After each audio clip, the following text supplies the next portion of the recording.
Good afternoon, everyone.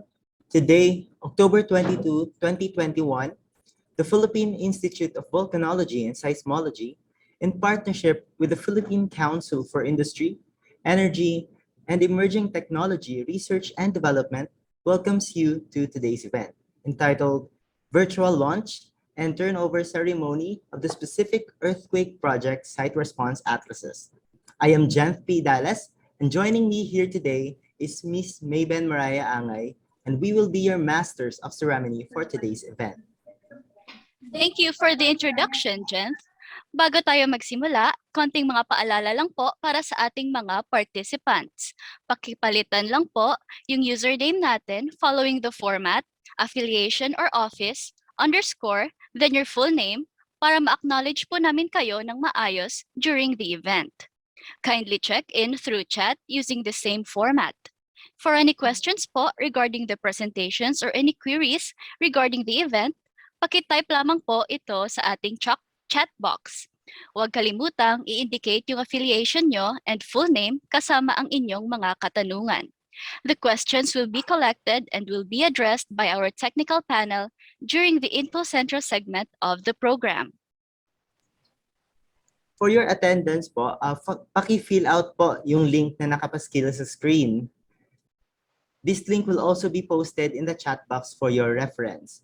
So yung link po natin is tinyurl.com/attendsra. As for the evaluation, yung link po sa evaluation forms will be posted by the end of the event. Kindly fill out the forms para makareceive po tayo ng link to the information materials. So here is the flow of the program for today's event. So we will start with the welcome remarks, followed by the overview of the specific earthquake project, and then a presentation about the building performance to ground motions and site response atlases will also be presented, followed by the video of the turnover of the site response atlases and messages. We will also have later on the Info Centro sa FIVOX, followed by the presentation of certificates of appreciation. Then lastly, the closing remarks. To start, an invocation will be played, followed by the Philippine National Anthem.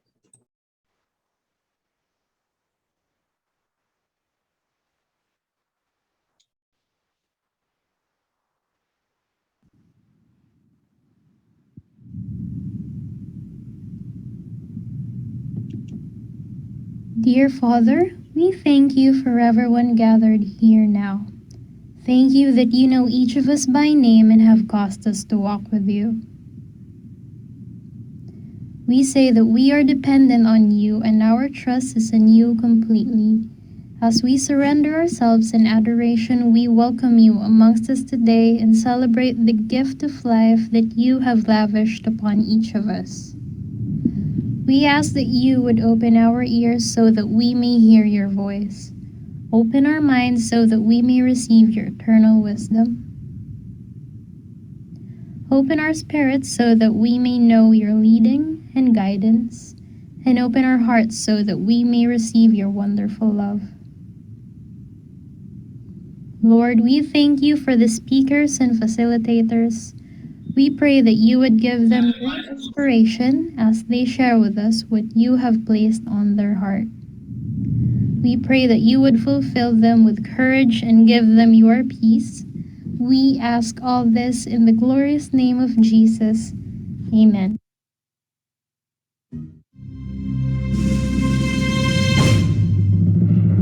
Kayang magiliw, kelos na sinangalan, alam ng puso, sa dibdib mo'y bumay.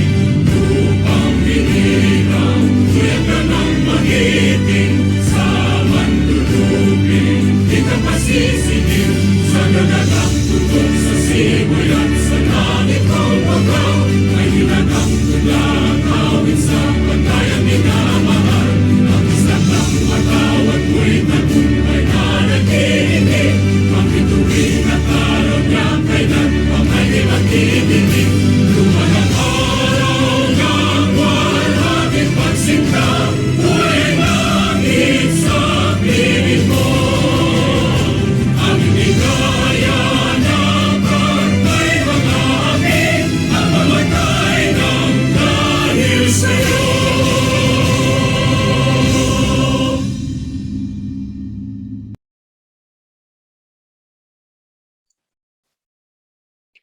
The specific earthquake project is backboned by a team of geologists, engineers, and other scientists who have done numerous fieldwork, scientific investigations, and have worked tirelessly over the past year in order to come up with the output of this project. On the latter part of the program, we are going to present to you the end product of this project, the Site Response Atlases. This project is made possible through the support of the Department of Science and Technology, Philippine Council for Industry, Energy, and Emerging Technology Research and Development, and the cooperation of all the local government units of the province of Pangasinan, the province of Tarlac, Cauayan City, Mati City, Butuan City, Metro Iloilo-Guimaras, and of course, the specific earthquake project of the Philippine Institute of Volcanology and Seismology. We have invited all the major stakeholders and benefactors of this project for today's event. With this, we acknowledge the presence of the following guests. First, from the Department of Science and Technology, we have the Secretary, Fortunato T. de la Peña. Welcome, sir. We also have the Undersecretary for DOST and the Officer in Charge of FEBOX, Dr. Renato U. Solidum Jr. Welcome, sir. We also have here the Undersecretary for Research and Development of DOST, Dr. Rowena Cristina L. Guevara. Welcome, ma'am. For the DPWH, we have the Director for DPWH DOD, Engineer Edwin C. Matanggihan. Welcome, sir.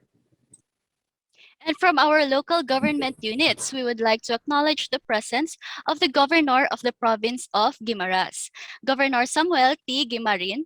Welcome to today's event, sir.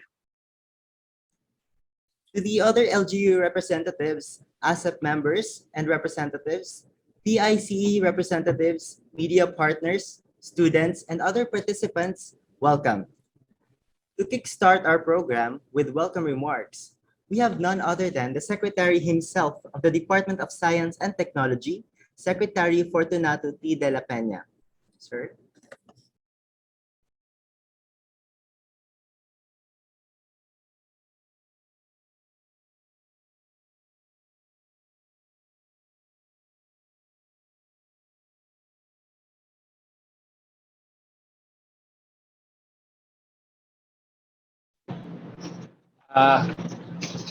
Basahin ko na lang. Ay, Yusek Rene? Yes po. Oo. Sige. So, live na lang. So, thank you for the introduction, and I'm very pleased to be here with you today. To all the organizers of this event, from our PBOX, and to the project shepherds coming from the Philippine Council for Industry, Energy, and Emerging Technologies, R&D. Distinguished guests from DOST, the engineers from the Department of Public Works and Highways, the Bureau of Design particularly, and the Bureau of Research and Standards, to our colleagues at the DOST, Yusek Ibarra, Yusek Sancho, and the other officials, to project partners from different local government units, and to our media partners. Pleasant afternoon to all of you. Today, I welcome you to the virtual launching and turnover ceremony of the specific earthquake project site response atlases. Okay, so there are 6, and I'm glad that you find the time to attend this event. Okay, so whenever we drive around Metro Manila or have a chance to leisurely visit our favorite places in the Philippines, we always find something new in the built landscape. We see new shopping malls, new business centers, new condominiums, and the comforts of urban life is now accessible to many Filipinos as cities expand and grow in our country. Through the years, more people begin to flock to these urbanizing areas, to these places, and establish their careers in the economic centers that are found there. But this level of structural development requires careful planning by our local government especially in an earthquake-prone country like the Philippines. Our country has learned many lessons during past large damaging earthquakes. One is construction of earthquake-resistant structures. Urban planners should have a wider perspective of the engineering challenges faced by property developers before crafting their comprehensive land use and development plans.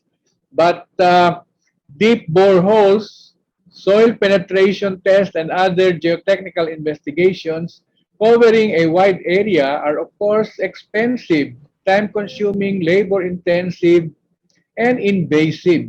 Even if the funds are available, heavy machinery performing this on a work week can cause distractions like traffic, also annoying noise, and sometimes alarming movement affecting nearby buildings. It will take longer and quite expensive to perform this in every corner of a developing city.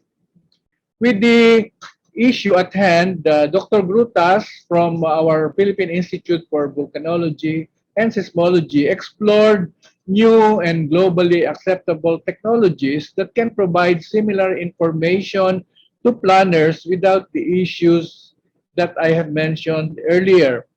It will not require heavy machinery. It will not involve intrusive procedures like drilling, and they can be performed quickly to cover the developing cities and provinces in less time and, of course, less expense. DOST approved and funded his research proposals that puts together a team that performed necessary surveys and data collection, analysis and interpretation, and of course, mapping of the final results. With these pieces of information, engineers can can properly design buildings to withstand the effects of ground shaking due to earthquakes. Previously, DOST has also funded the projects that developed the site response atlases for Metro Cebu and Metro Davao. This was during the period 2018 and 2019 respectively. And the event today will be the culmination of their work in other sites. Butuan City, Mati City in Mindanao, Cauayan City in Southern Luzon, Metro Iloilo and Guimaras in the Visayas region, Tarlac and Pangasinan in the Central Luzon and Northern Luzon area. And the representatives of these project sites are present in this activity today to receive the final maps or what we call atlases and to listen to the lectures that will explain the results so that they can participate in the discussions and the way forward.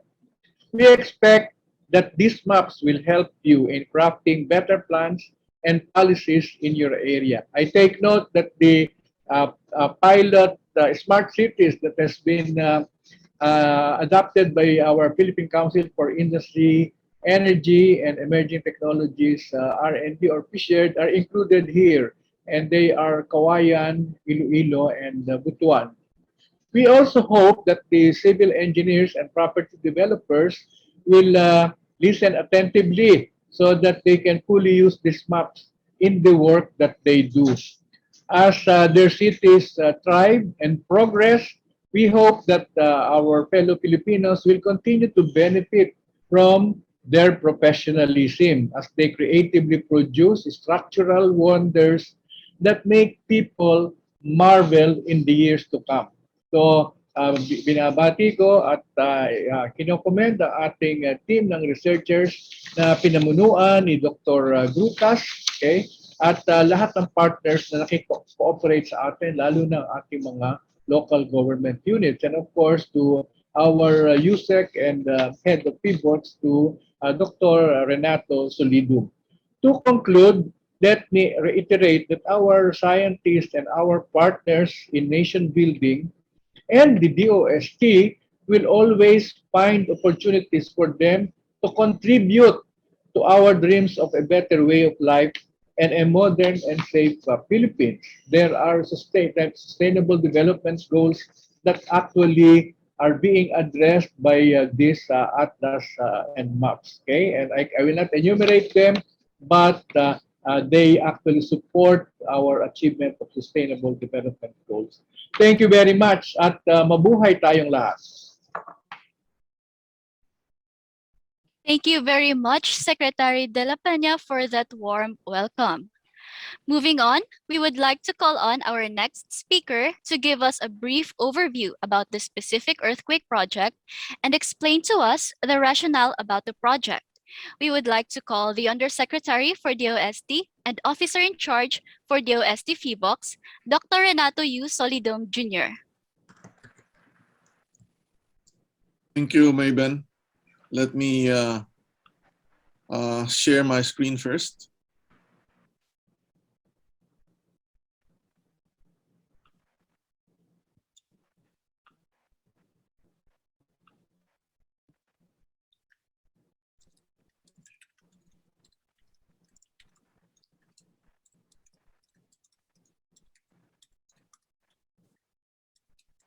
Okay. Good afternoon, everyone. And again, thank you, Secretary De La Peña, Yusek Guevara, and all the rest for attending. Let me just say that the specific earthquake project is the culminating project that PHIVOX has been doing in the past several years to make sure that our engineers, our land use planners are provided important data that will guide them in selecting areas, and most importantly, the design are properly guided for low to high-rise buildings. What is the specific earthquake project? We all know that the Philippines is affected by large earthquakes, and in the past maybe 50 years, we have suffered from very strong earthquake events. Way back in 1968, magnitude 7.3 earthquake occurred in Casiguran, Aurora, more than 200 kilometers away from Manila. Despite the distance, and because of the geologic condition and the design and construction of the structure in Binondo, Manila, the Ruby Tower collapsed, killing 268 people. In 1976, magnitude 8.1 earthquake occurred offshore of the southwestern Mindanao, and a strong earthquake and a very high tsunami devastated southwestern Mindanao, where 8,000 people died. But in more recent years, in 1990, a magnitude 7.8 earthquake occurred in Luzon, and this actually devastated hundreds of thousands of houses and buildings and killed 1,300 people. And in recent years, large earthquakes happen in the Visayas and Mindanao, where we have seen the destruction not only of houses, but also buildings, infrastructures, and even historical churches. Now, we should wonder why structures fail. If we talk about what makes a structure safe and people occupying the structure safe during an earthquake, we can consider many factors. The first is the location. The location determines, first, the hazards that can affect the area. Second, its foundation and the character of the materials, even down beneath, within 30 kilometers, that will impact how the structure will behave. Therefore, we need to make sure that the designs are appropriate, the materials used are of quality, following the standards, and most importantly, all of these things, the design and the materials used, are fully implemented during the workmanship. After the building has been constructed, its usage and maintenance will be very important. And of course, when there is a strong earthquake, the preparedness of the occupants will also matter. So note that among the factors that we need to look at, like the location, design of structure, quality of materials, and workmanship, all of these need to consider the character of the ground and especially how it will be shaking during the earthquake. So it is important for all of us to know this. But as mentioned, having this character would need many, many surveys or borehole techniques that will surely be very, very disturbing to built up areas. So this methodology, and I hope this can be actually used by other government agencies like the Public Works and Highways and the private sector widely, would actually be able to give us information that can be used for constructing buildings more properly to make this earthquake resilient. As mentioned by the Secretary, HEWOX has published many maps that are relevant for the construction industry. In 2017, we have produced the Philippine earthquake model, and in recent years and launched this year, we have produced the spectral acceleration maps that will provide guidance to the actual shaking and acceleration that should be considered in the design of either low-rise to high-rise buildings. Related to this project, as mentioned, we have begun to really look into the specific behavior of the ground during an earthquake event. And we started actually with Metro Manila, and we have expanded this to Metro Cebu and Metro Davao. And we have produced these Metro Cebu and Metro Davao atlases. The contents would be the active faults map, the geologic maps from the Mines and Geoscience Bureau, the peak ground acceleration of the ground in these areas, the velocity within the upper 30 meters of the ground, and short period and long period microzonation maps, which are important to characterize whether the ground is moving at a high frequency or low frequency ranges, so that buildings that we actually construct would not amplify the shaking if they have the same period or frequency. So this project is the culmination of a series of projects that we have proposed to the Department of Science and Technology.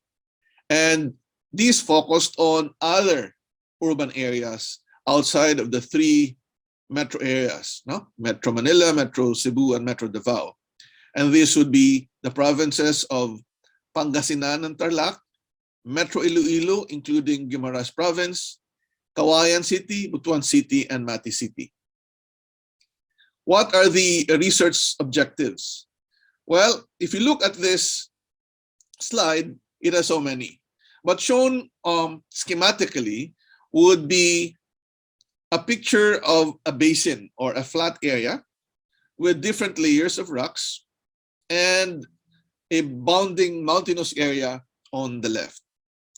The behavior of these different areas would differ according to its topography and the sedimentary thicknesses all over the area. And these sedimentary layers may have different speeds of seismic propagation depending on its depth and its constituency. But in general, the deeper the sedimentary layers would be, as this would become compacted further down below, the speed will be greater. So the idea is to get the average shear wave velocity of the upper 30 meters of a soil by conducting different geophysical surveys, utilizing microtremor or these very small vibrations that we can measure on the ground. And typically, these vibrations can be caused by other sources of energy, but in the survey, we actually either use the pounding of a place near the survey site or the noise due to traffic or other causes. We also wanted to derive the shear wave velocity profile and deep shear wave velocity profile of every site and areas. We will also determine in this type of projects the site amplification levels that could affect structures, meaning how the different structures, because of different heights, will be affected during a strong ground shaking based on the ground condition. We also wanted to determine the predominant period of ground motion for each site, which is very important for construction, and produce the following: the short period and long period microzonation maps, and generate VS30 model map of these study areas. As mentioned, we have the following study areas as shown in the map: Cauayan City in Isabela, province of Pangasinan in the Ilocos region, province of Tarlac in Central Luzon, the Metro Iloilo-Guimaras in Western Visayas region, Butuan City in Agusan del Norte in the Caraga region, and Mati City in Davao Oriental, the Davao region. The specific earthquake project will be discussed in more detail later by Dr. Grutas, but it would consist of pre-fieldwork preparation by looking at available data set from satellite images to literature to maps available from either PHIVOLCS or Mines and Geoscience Bureau. Then the field, the team members would now go to the field. So even despite the pandemic, they have to go out to different areas. And of course, because of some of the requirements that were requested by the different LGUs for us to be able to visit the area, there were some delays, but nonetheless, we are happy to say that we've finished the project. So the field surveys would be conducted in several methods. Again, this will be explained by Dr. Grutas. We have the refraction microtremor survey, and you would note in the picture that somebody would pound the ground to create the noise that will be measured by the sensor. A three-component microtremor survey by placing an instrument that will characterize the ground directly beneath the sensor, and a microtremor array measurement where different recording instruments are placed several kilometers away from the source of the wave. This will then be processed and maps will be produced, and this will again be explained later. So today, we will be turning over virtually the different atlases for these different project areas, but the atlases, all the maps available, can be downloaded for free at the PHIVOLCS website. What would be the inside of the atlases? Again, there are different maps depicting the site's character and earthquake ground motion levels, so that these can be used by engineers, planners, and those interested to plan and design structures properly to increase the seismic resiliency of the structures that will be built all over the country, from residential to mid-rise buildings, and even up to high rises.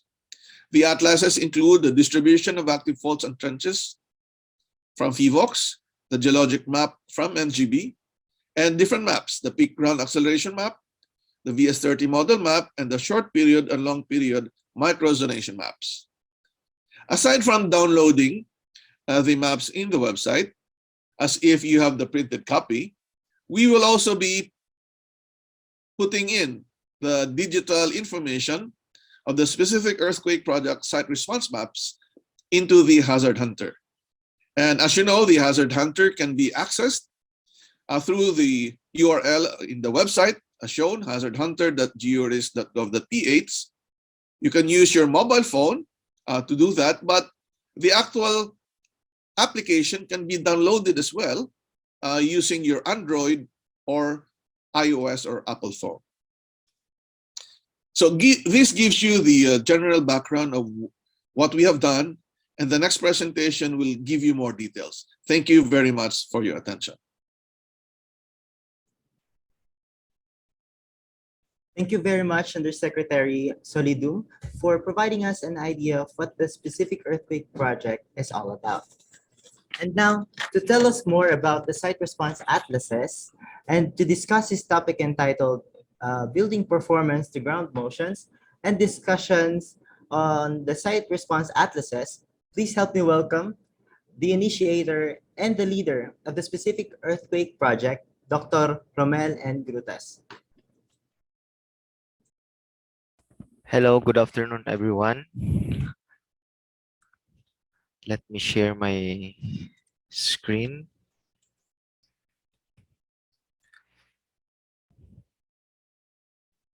Okay, can you see my screen?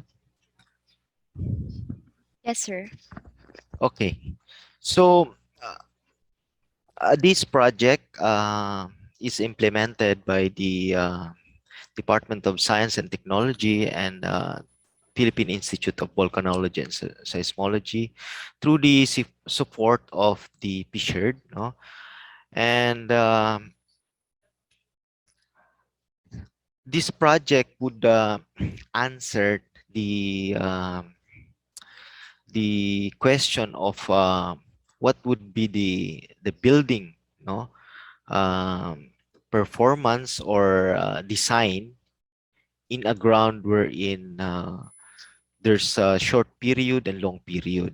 Okay, so to further give you an overview of the short period and long period, no, if we have an earthquake,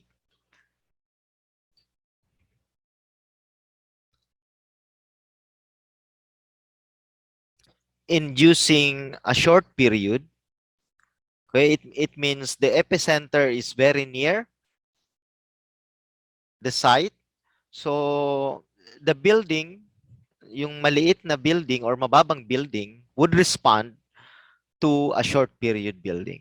And this is another example of long period ground motion, no? Malayo, pwedeng malayo yung lindol, and high-rise building tend to sway because of the long period behavior of the ground.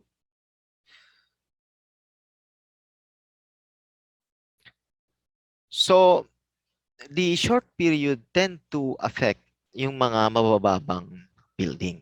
Okay, so 1-story, 4-story building, and we have this study conducted way back in year 2000, wherein we surveyed the building, and for example, a 30-story building, no, would have a natural period of 1.5 seconds. Okay, and 20-story building would have 1 or 1.2 seconds. So if we check the natural period of the ground at parehas sila ng nature or predominant period, for example 1 to 1.5 seconds, so magkakaroon sila ng resonance. Ibig sabihin parehas yung galaw nila, frequency, no? Parehas yung behavior nila. Okay, yan yung tinatawag na resonance period. Okay, so sa ating code naman, sa National Structural Code of the Philippines, naka-define naman doon on how do we compute for the period of the building. So ang question na lang ng mga engineers, no, pag magdi-design sila, how about the period of the ground? Paano namin malalaman kung magkapareha sila? So this project, no, will answer yung question na yon. Okay, more about resonance effect, no? Sinasabi that the occurs when the period of the building matches the period of the ground. Sabi ko nga kanina, magkaparehas sila ng frequency or bagay sila, parehas sila ng galaw. Ang problema nun, matagal yung shaking or earthquake motion kapag magkaparehas sila ng paggalaw. Ang tawag doon ay resonance effect. Okay. So, yung period, is the amount of time that it takes for the building to naturally vibrate back and forth. Okay? And the resonant effect occurs when the period of the ground motion matches the period of the structure. Sabi ko nga, parang bagay sila. Okay. The given structure will experience the largest oscillations possible and are more likely to sustain structural damage kapag matagal kasi yung pag-uga ng building. Mas nagpo-propagate yung cracks or yung cracking or yung damages. Okay? Pag matagal, kailangan tumigil ka agad sila. Okay? So, yung mga prolonged and amplified ground shaking, ang ibig sabihin niyan, meron silang resonance. No? The building and the ground halos magkaparehas ng period. So, the most significant variables affecting earthquake damage is the intensity of ground shaking caused by the earthquake and of course, the quality. No? Quality of engineering structure, paano sila ginawa, and so on.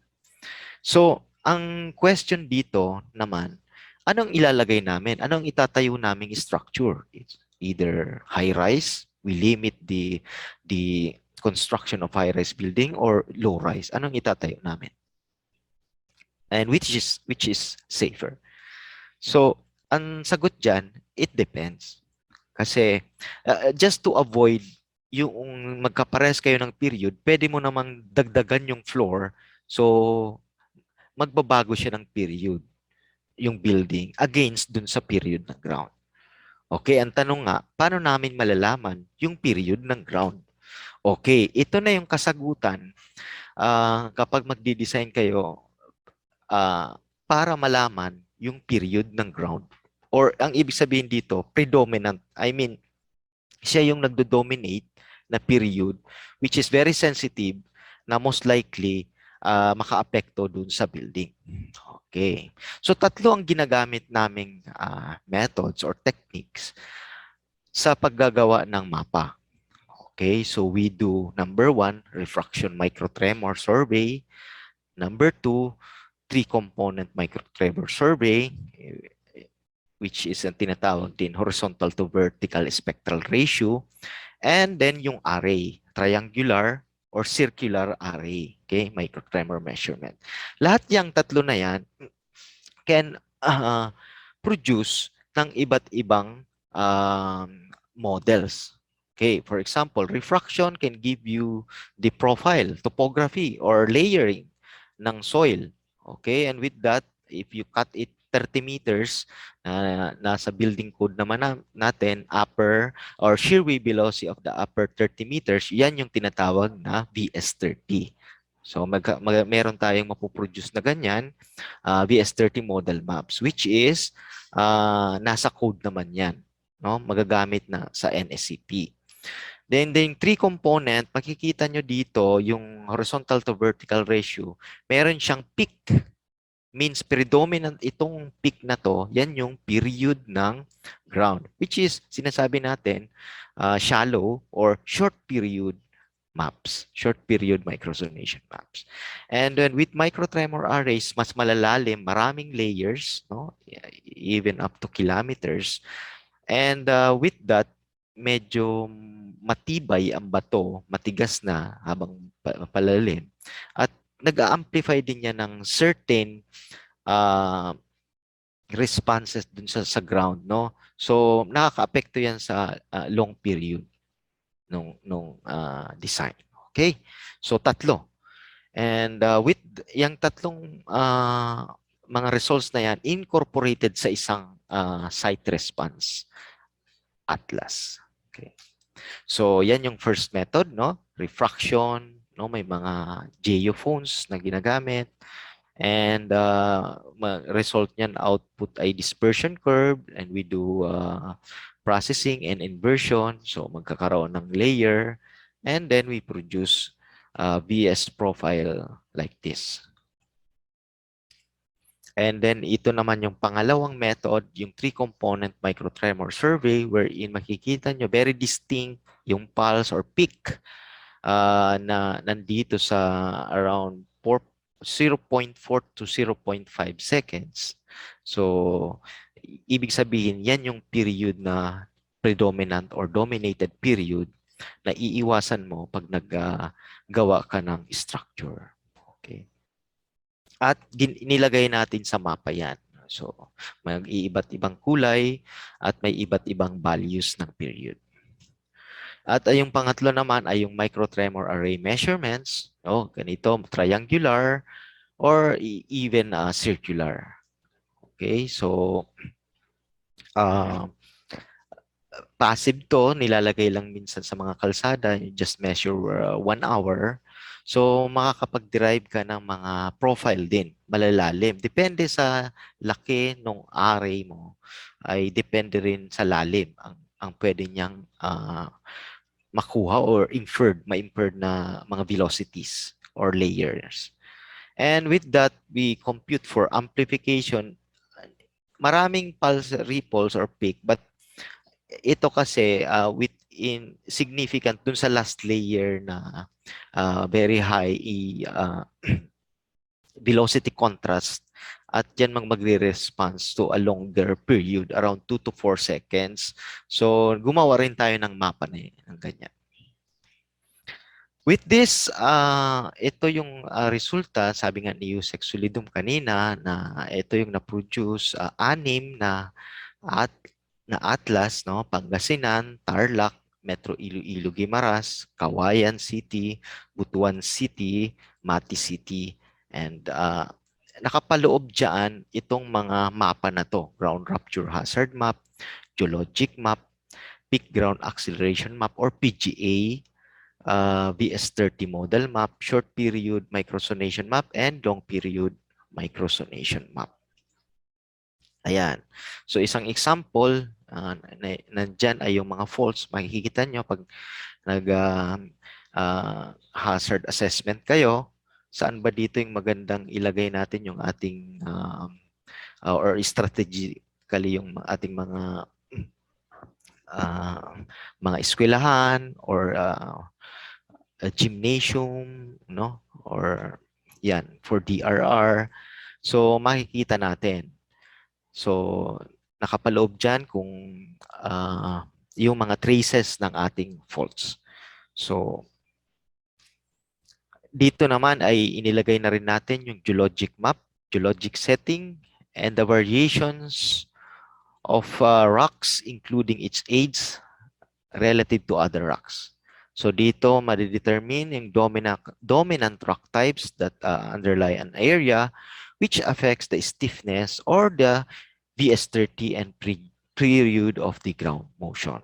So kung nasa sedimentary basin, underlain by young and less consolidated quaternary alluvium, no, bago pa, malambot, and lalo na pag saturated, so pwedeng magkaroon ng liquefaction and so on. Mountain ranges flanks the basin, usually made of old hard basement rocks. Then, inilagay din natin yung peak ground acceleration. Ito ang hazard assessment na ginamit dito ay deterministic. No? Ibig sabihin, lahat ng mga sources, ang kinuha natin yung mga maximum magnitude and then pinagsama-sama natin yan, composite, at ito yung na-create natin. So naka-level up yan ng maximum ground acceleration. It is used in calculating the design base shear. Sa static kasi, base shear, nandun yung CA value which is equivalent to PGA. So ito na yung value na ilalagay nyo lang dun sa base shear pag na-compute mo na yung bigat ng building sa design. Okay? Then VS30. This is the average shear wave velocity of the upper 30 meters and proportional with topographic slope. VS30 value increases with elevation. Low relief sedimentary basins made of quaternary alluvium are usually dominated with low VS30 ranges, site class D or E. So, kung titingnan natin yung sinusunod natin na code, National Structural Code of the Philippines 2015, dun sa table 208-2, nandun ang soil profile types. At dyan itong papasok na VS30. Okay, so pag tinignan mo sa mapa, for example, Pangasinan, no? Kulay pula. So around 130. So nandito na siya sa site D or SE, soft soil profile. Okay? So and then with this soil profile, you can proceed doon na sa design. Okay? May mga factors 'yan and then doon sa tuloy-tuloy lang doon sa design. Okay, ito namang short period sinasabi ko kanina pag magtatayo ka ng building, alam mo yung period ng building ngayon, paano mo malalaman yung dominant period ng ground? So ito na yun. Short period. Period of the ground motion of less than 1 second. So the predominant period indicates the frequency under which near surface of sediment amplifies the earthquake ground motion. So low relief sedimentary basin made of quaternary alluvium are generally dominated with higher periods of the ground. So makikita natin ito, no, dagupan. Nag-liquefy ito, no, noong July 16, 1990 earthquake at marami ding na-damage na structure dyan. Okay. So red zones facing Lingayen Gulf are characterized with high predominant period values that coincides with the lowest PS30 values. So this suggests that thicker and soft soils underlie with this coastal area. So sa long period naman, saan ito magagamit? Although sa code, tinitingnan mo yung from 1 second, nagda-drop na yung sa response spectrum doon. But sensitive itong more than 1 second. Kaya pwede nyo rin tingnan kung tumatapat yung inyong building doon sa itong period ng longer period. Okay? Period of the ground motion of more than 1 second. Derived from amplification of deep layers. Deep layers na to sometimes reaching the seismic basement or deep or adobe or bedrock or engineering bedrock. So similar with short period maps, low-lying areas associated with deep sedimentary basins are also dominated with high long period values. Okay, limitations of the maps. The maps are semi-detailed, produced from regional scale assessment, wherein data boundaries are approximate and gradational. Detailed and site-specific evaluation is recommended for construction of major structures and lifelines, such as borehole drilling and auxiliary geophysical surveys. Yung mga points lang namin pwede yon, yung mismong nakatapat dun sa na-survey namin. The results reflected in the maps can serve as preliminary data prior to conducting detailed surveying or to augment conventional surveying methods. So, anong magagawa natin sa mga structures na nakatayo na or yung mga itatayo pa? Okay, we can apply engineering countermeasures. Yung mga conventional structure, sumunod lang tayo sa code. Okay, lagyan natin ng poste or biga or beam. No, kailangan maganda yung mga shear walls, no? Huwag tayong gumamit mga substandards. We can add passive vibration control, cross bracing, no, para baka magtanong kayo, paano kung nakatayo na at ganito yung period? So pag nilagyan nyo kasi ng cross bracing, pwedeng ma-minimize niya yung lateral movement at ma-shift niya yung period sa ano. So most importantly, ang mga ordinary houses, no, conventional structures, kailangan talaga may poste. So tingnan niyo yung nangyari dito sa Davao del Sur, no, magnitude 6, no. Yung corner walang poste. So CHB. At sinukat ko yung CHB, 4 lang. 4 inches. So, huwag kayong gagamit ng 4 inches na CHB sa outer wall.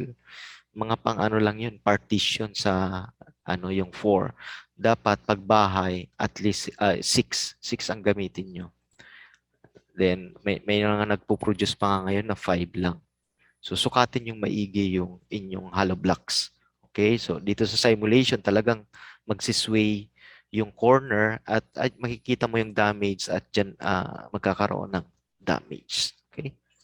So, in summary, urban communities such as large provinces and smart cities, are prone to ground shaking hazards due to the rapid development of medium to high-rise infrastructures proximal to earthquake generators. Seismic microzonation studies and maps are useful in the development of CLUPs for major and emerging cities. These allow government agencies and LGUs to develop better disaster response programs and more resilient local communities and infrastructures. Engineering measures must be applied to existing and future infrastructure to align with the result of this study.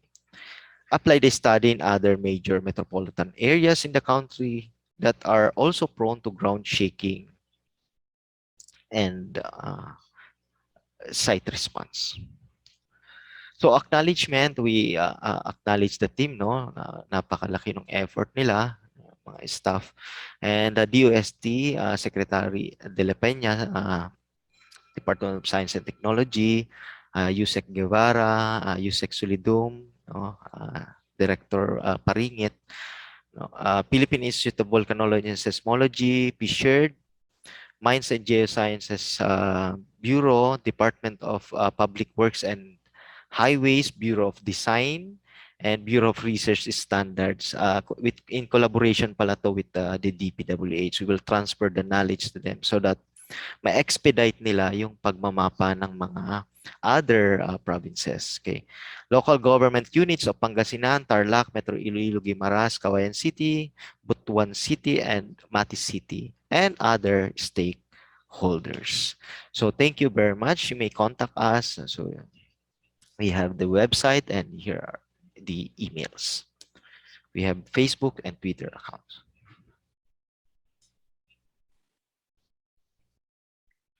Thank you very much, Dr. Grutas, for that very informative presentation. And now, let us witness the virtual turnover of the site response atlases and the messages from the local government units of the study areas. Please watch this video.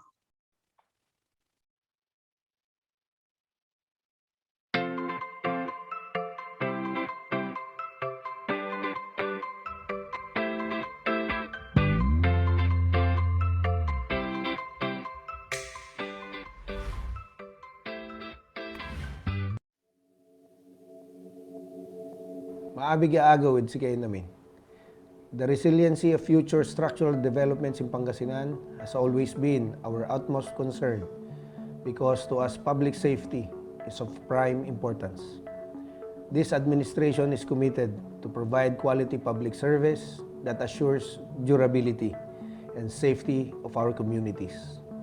One of the goals of the provincial government through the Provincial Risk Reduction and Management Office is to ensure that every community is safe from any disaster, such as an earthquake. I acknowledge the efforts of the Philippine Institute of Volcanology and Seismology under the Department of Science and Technology for implementing a PCIEERD DOST-GIA project. Thank you for including Pangasinan in this project, dubbed Specific Earthquake Ground Motion Levels, to help increase the seismic resiliency of government infrastructures, residential and medium to high-rise buildings. We hope that the Pangasinan Site Response Atlas will serve as a comprehensive overview of resilience and preparedness to address natural disaster towards pursuing our developmental goals. Through the Pangasinan Site Atlas, the provincial government will further intensify its decision-making process through the maps depicting site response and resulting earthquake ground motion in the province. Mabuhay po kayo, maraming salamat at mabuhay po ang probinsya ng Pangasinan.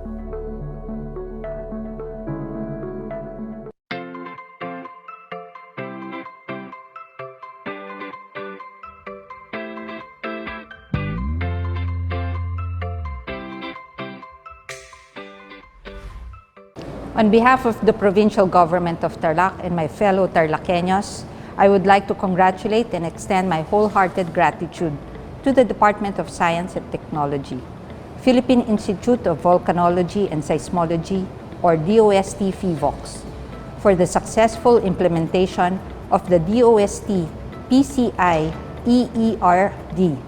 funded project, specific earthquake ground motion levels to help increase the seismic resiliency of government infrastructures, residential and medium to high-rise buildings in Pangasinan, Tarlac, Metro Iloilo-Guimaras, Cauayan City, Butuan City, and Mati City. We are truly grateful and honored to be a part of this very significant and remarkable research project.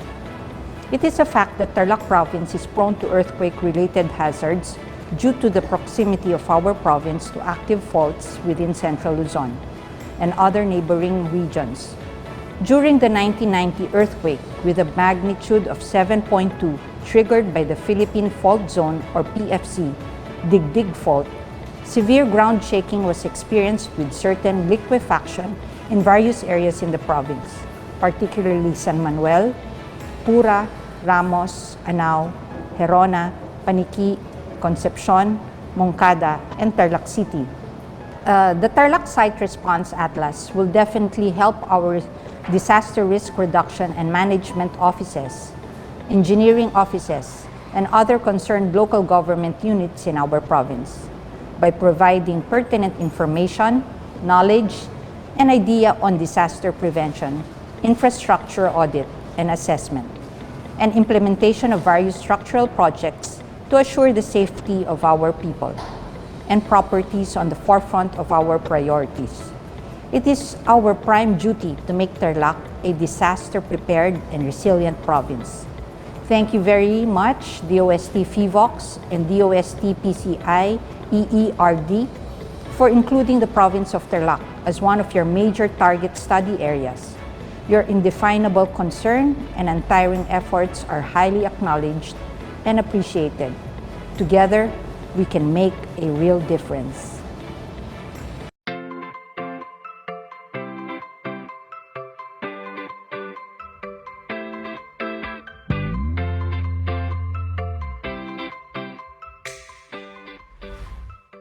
My sincerest appreciation and gratitude goes to the Department of Science and Technology Philippine Institute of Volcanology and Seismology, DOST-Philippine, for the DOST-PCIEERD funded project titled Specific Earthquake Ground Motion Levels to Help Increase the Seismic Resiliency of Government Infrastructures, Residential and Medium to high-rise buildings in Pangasinan, Tarlac, Metro Iloilo-Guimaras, Cauayan City, Butuan City, and Mati City, with our goal to achieve more sustainable and resilient communities against natural disasters. We are confident that the information presented on the Metro Iloilo-Guimaras Site Response Atlas will be very useful to the local government units of Metro Iloilo-Guimaras, including our own Iloilo City.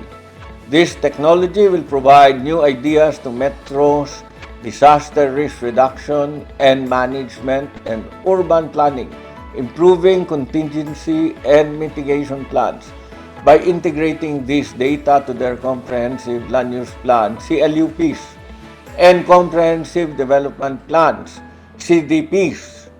Alongside rapid urbanization in Iloilo, we embark on sustainability efforts for sustainable development. We are finalizing the updated comprehensive land use plan to keep track with improvements in competitiveness of a vibrant and livable metropolis. Different types of disasters may affect communities in multiple ways, but the Iloilo City government is at the forefront in ensuring that the risks brought about by these disasters will have lesser impacts to the people and the community. In line with the Build program, the data from the Metro Iloilo-Guimaras Site Response Atlas can be used in building an urban design based on existing local ground conditions, creating more earthquake-resilient infrastructures vital to the growth, progress, and safety of everyone. We look forward to a more resilient Iloilo City to respond to various complex disaster risks, and this can be achieved only if we all work together. I commend the DOST-Philippine and DOST PCIEERD on the latest success. Thank you for increasing our seismic resiliency. Bato, Iloilo.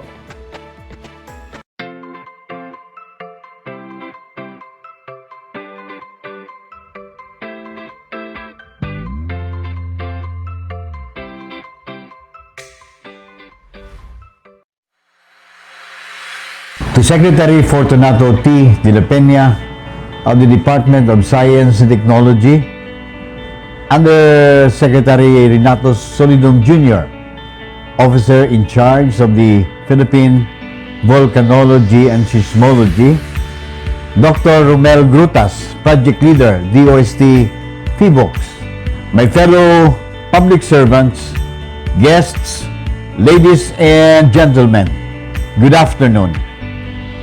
Strengthening our environmental protection efforts to mitigate the effects of natural hazard as well as to preserve our resources for future generation are among the strategic thrust of the provincial government of Guimaras. As climate change continues to alter the Earth's climate, we are becoming more vulnerable to disasters. Disasters are hard to predict, but we can mitigate the impact of calamities if we are prepared and equipped with enough knowledge. Through the years, the provincial government of Guimaras, through our Provincial Disaster Risk Reduction and Management Council, has been continuously working hard on improving the resiliency of our communities from natural disasters. These efforts include formulating disasters preparedness and risk management programs to help the communities improve their knowledge on disaster risk mitigation. With this, I would like to extend my heartfelt gratitude to the Department of Science and Technology, Philippine Institute of Volcanology and Seismology, for the development of Metro Iloilo-Guimaras Site Response Atlas, to which we feel honored and privileged for having our beloved province, Guimaras Island, included as one of your study areas.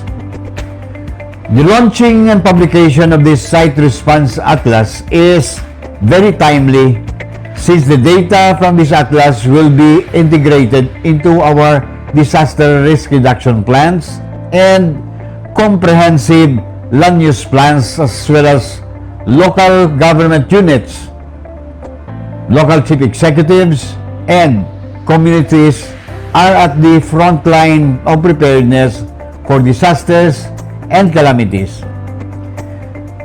This will indeed help us assess the resiliency of our existing structures based on observed local ground conditions, improve building designs for future infrastructure projects, and develop advanced mitigation plans for ground shaking hazards.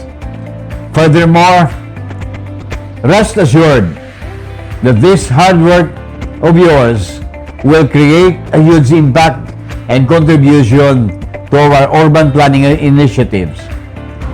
Thank you, DOST-Philippine and DOST-PCIEERD, for helping us achieve more.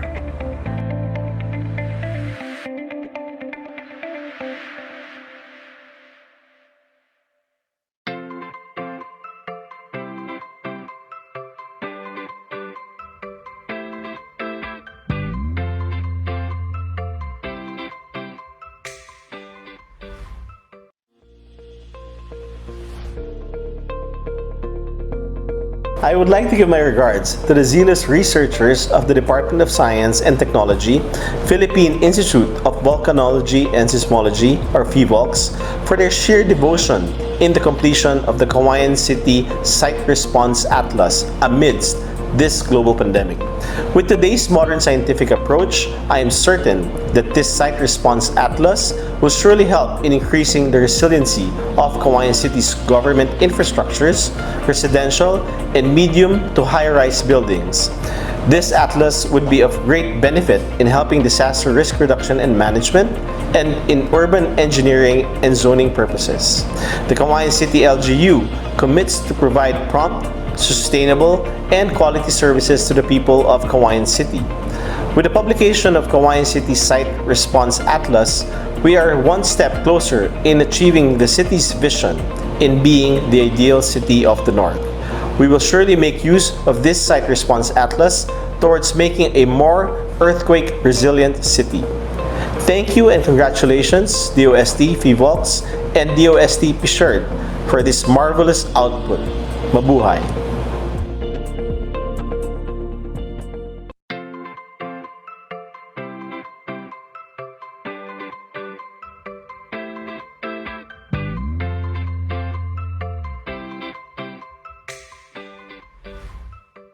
Congratulations, DOST.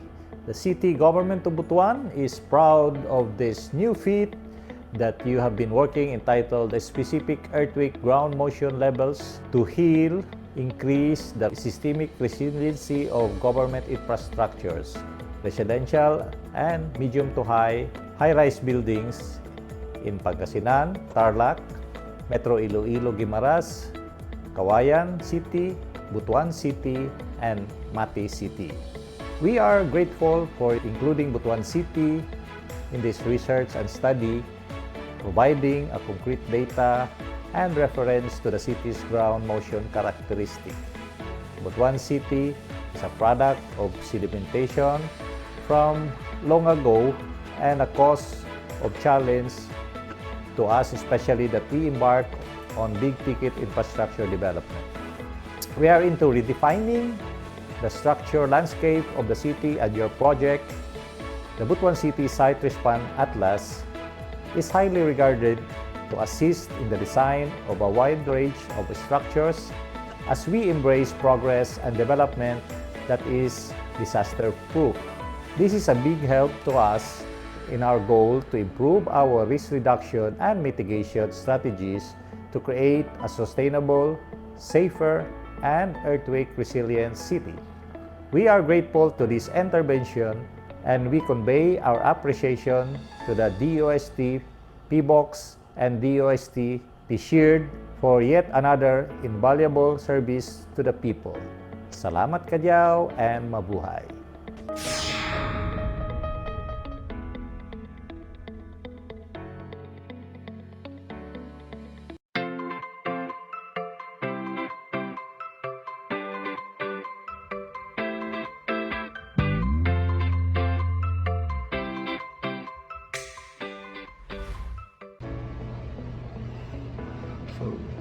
Good day, everyone.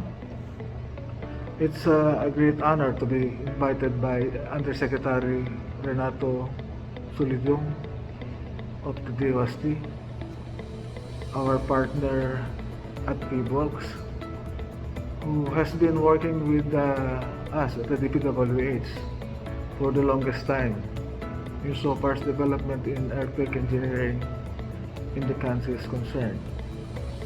And since this will be a virtual or online launch of the and turnover ceremony of the specific earthquake project, the Site Response Atlases, I was asked to record this message. So I would like to commend the scientists, engineers, and staff of the DOST PHIVOLCS and the DOST PCIEERD for their effort in the development of the Site Response Atlases of 6 selected cities and provinces. This is a way forward in the field of earthquake engineering practice in the Philippines, and can therefore increase the seismic resiliency and support efficient engineering design of public infrastructures. The next generation of engineering codes, such as the DPWH Bridge Seismic Design Specifications and upcoming revisions of the ASEP and SCP for buildings adopted by the Bureau of Design of the Department of Public Works and Highways, will certainly benefit by adopting the input parameters and data sets that can be obtained in these atlases. The shift of various codes worldwide towards full adoption of seismic soil parameter maps, such as the BS30 map in the design of buildings and bridges, as embodied in the site response atlases, has also laid out groundwork for a national scale mapping. And based on a memorandum of agreement between the DPWH and PSE, we are supposed to continue the mapping hand in hand with the engineers and scientists of the DOST. So this will be a 4-year program. Hopefully we can finish all over the country the mapping, the seismic mapping. So in line with this, let me express this Bureau's full support, this department's full support in further development of the site response atlases. Salamat po sa pagkakataong ginawad para makapagmensahe at mag-ingat po tayong lahat. Mabuhay po. Thank you. We would like to congratulate the committed scientists and engineers of DOST-Philippine that work hard for the completion and publication of the 6th Site Response Atlas in the specific quake project, and thank the DOST-Philippine for the funding assistance and guidance throughout the implementation of this scientific project. With the publication of this atlas, engineers and urban planners of the local government units of cities and municipalities involved in this atlas can incorporate the results as part of their minimum design requirements in seismic regulations during the planning and development phases of infrastructures and urban designs. Further, the information gathered and the methodologies used in the implementation of the site response atlases can be utilized as inputs in the amendment of the National Structural Code of the Philippines, or NSCP. In this project, we can continue to pave the way to further develop and refine its methodologies of estimating the ground motion response levels within an area, which is very important, timely, and relevant for a seismically active country in its developing stage. Continuing these efforts can further improve the current potential of increasing the seismic resiliency not only of our present urban situation, but also in shaping our urban development. May the wisdom embedded in this atlas be used in its utmost potential by the local government units, stakeholders, private sectors, and other end users to help us in this campaign of continuously building sustainable communities and at the same time spread the disaster resilient mindset among people. Congratulations to all and thank you.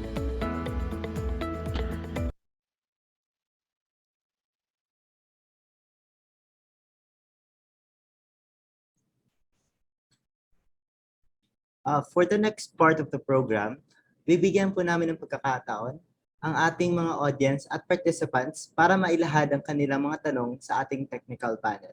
With that, I would like to call our moderator, the Chief Science Research Specialist of the Geologic Disaster Awareness and Preparedness Division of PHIVOLCS. We have Dr. Maria Maylene M. Villegas.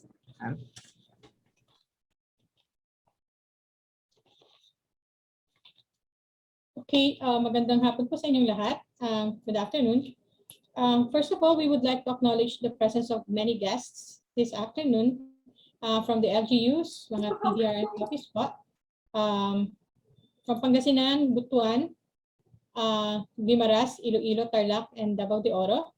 And of course, our partner professional organizations like ASEP and PCIEERD. Meron po tayong mga kasama mula sa kanilang organisasyon.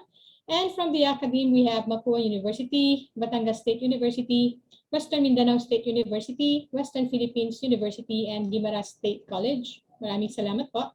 And from the NGAs, DepEd, DOST Regions 2, 3, and 6, DPWH Central and Regional Offices, Mines and Geosciences Bureau, LPO, and AFP MBAI. And of course, partners from the private sector, AMH Philippines, Solar Philippines, Wings Technology Enterprise, and Semirara Mining and Power Corporation. But of course, syempre, ang ating friends from the media, we have with us this afternoon, PTV, PNA, DOST, STII, Core FM, PIA, and RW 95.1 FM. So, we would like to request the presence of our guests sa panel. Open na lang po yung camera nila, ating technical staff. Si Dr. Ramon Brutas, of course, Supervising Science Research Specialist of PHIVOX and Project Leader. Si Engineer Reynaldo Faustina, OIC DPWH, Bureau of Research and Standards. Engineer Edwin Matinggihan, Director ng DPWH Bureau of Design, and the DOST Research and Development Undersecretary Rowena Cristina Guevara po. And our Science and Technical Services and OIC of PHIVOX Undersecretary Renato Yuselidum Jr. And maraming salamat po of course, our Secretary from the Department of Science and Technology, Secretary Fortunato de la Peña.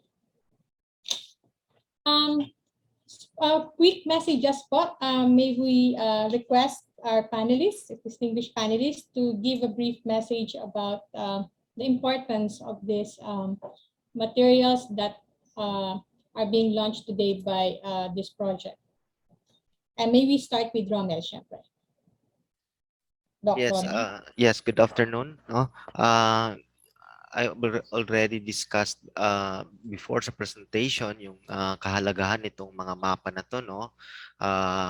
Engineering community and academe, no, can use, even LGUs for CLUP, no, DPWH and others can use yung mga atlases na to.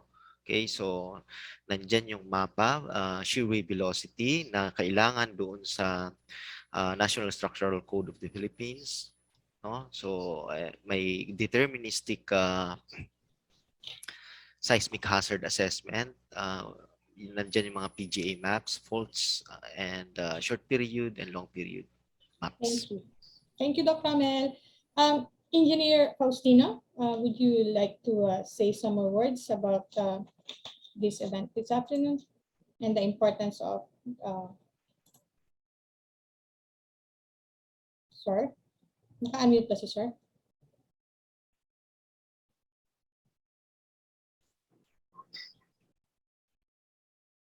Wala siya. Okay. Si Engineer Matanggihan, sir. Yeah. Good afternoon to everybody. The Secretary de la Peña and Yusek Solidum and Dr. Brutas and the rest of the group at UST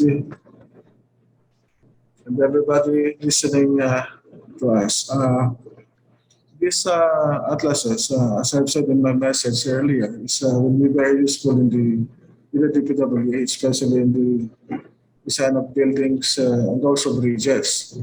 The S13 map and the long period microsimulation and short period microsimulation maps will certainly help us to be incorporated in our future design codes as a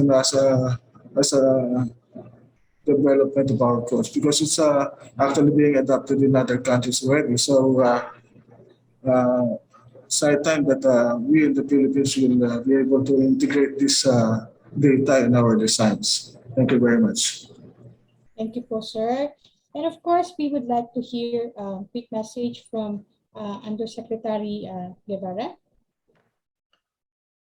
Thank you very much. We would like to congratulate the Philippine Institute of Volcanology and Seismology, or PHIVOLCS, under the leadership of DOST Undersecretary Renato Solidum, and also the project team led by Dr. Romel Grutas for successfully creating the specific earthquake project site response atlases for metropolitan areas, which we celebrate and highlight today. We deeply appreciate DOST PHIVOLCS' hard work in mitigating disasters from earthquake hazards. The atlases from the project will now serve as vital resource materials, especially for people in the metropolitan cities and developing provinces for preparedness and disaster mitigation.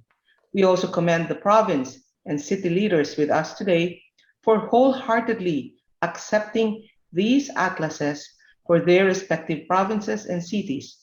We recognize and thank Pangasinan Governor Amado Espino III, Tarlac Governor Susan A. Yap, Guimaras Governor Samuel Guimarin, Cauayan City Mayor Bernard Faustino D., Iloilo City Mayor Jerry Treñas, Mati City Mayor Michelle Marie Denise Rabat, and Butuan City Mayor Ronnie Vicente Lagnada. May this initiative further strengthen our ties and spur more collaborations that will protect more Filipinos and elevate their quality of life as well. Thank you very much po, ma'am. Yusek Solidum, before we have several questions here po, but we would like to hear some more words from you before we read questions dito po sa ating chat box. Sir? Thank you very much. Marami nang nagsalita tungkol sa kahalagahan nitong mga mapa, but I'm very glad to hear, as emphasized by Director Edwin Matanggihan, that the DOST PHIVOLCS once again has led in the development of pioneering products for earthquake resiliency of our built environment, our structures.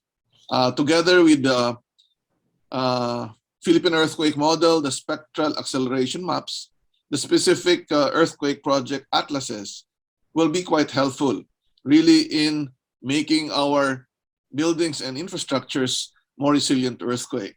And more importantly, I've heard Director Matanggihan that they will also embark on doing this project nationally.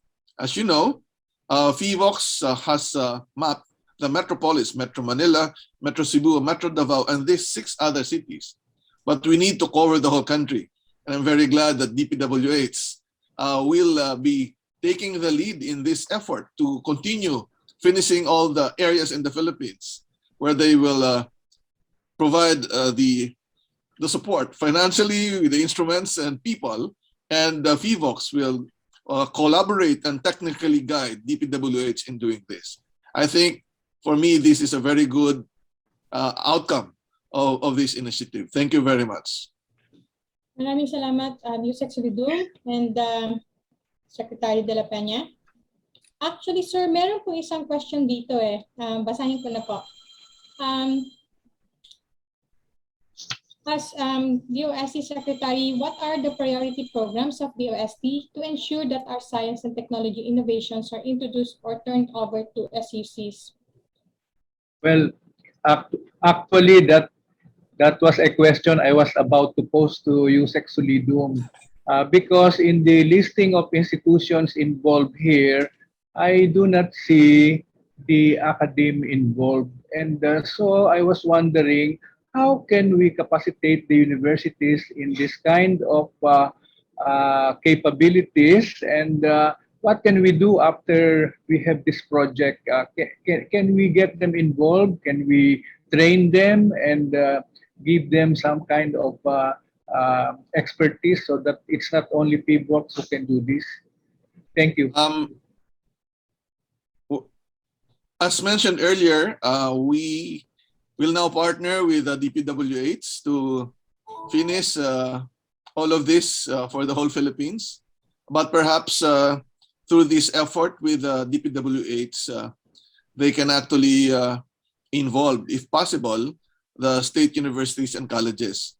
The real hindrance in capacitating many groups for this effort would be the availability of instruments, because currently the instruments are just with PHIVOLCS, and we cannot do it fast to involve many other groups if there are there is just one instrument or one type of instrument. We have three, but we need more. And I think the DPWH may be able to facilitate procuring many of the instruments where we can actually employ or get the assistance of engineering universities and colleges to assist and work with DPWH and PHIVOLCS.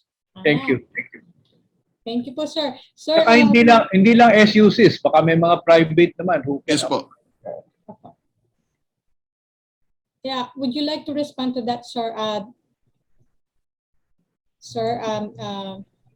Director Matanggihan. Engineer Matanggihan.